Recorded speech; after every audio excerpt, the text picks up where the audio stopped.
Hi friends, கூனி மீனை பல வகையாக கூட்டு வைக்கலாம். அதில் இது ஒரு வகையான வறுவல். சரியா, ரொம்ப ஈஸி தான் கேட்டீங்களா. கடைசியில் பார்த்தா இவ்வளோ தானே அப்படி நம்ம நினைக்கும்படியாக உள்ள ஒரு கூட்டு தான். ஆனால் டேஸ்ட்டுக்கு இது அடிச்சு காலையில் அவ்வளோ நல்லாயிருக்கும். முதல்ல சட்டியில் எண்ணெய் ஊற்றுங்க. எண்ணெய் சூடாருன்னா கடுகு கருவேப்பிலை போட்டு தாளிச்சிருங்க. சரியா, அதுக்கப்புறம் மறக்காமல் இஞ்சியையும் பூண்டி நல்லா சதைச்சி போடுங்க. அதை பேஸ்ட்டு போடாதீங்க, சதைச்சி போட்டுட்டு அதுக்கப்புறம் ஒரு பல்லாரி குட்டி குட்டியாக வெட்டி 2 பச்சை மிளகாய் வெட்டி தூக்கி உள்ளே போட்டு கிண்டுங்க.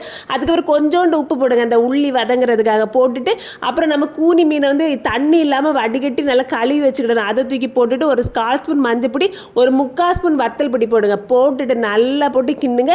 இந்த நேரத்தில் உப்பு தேவைப்படும் போது உப்பையும் போட்டு ஒரு டேஸ்ட் பார்த்துக்கிடுங்க. ஏன் தெரியுமா, கடைசி நேரத்தில் உப்பு போடுறதுக்கும் முதல்ல கொஞ்சம் பாதியில் உப்பு போடுறதுக்கும் டேஸ்ட் டிஃப்ரென்ஸ் உண்டு. அதனால தான்.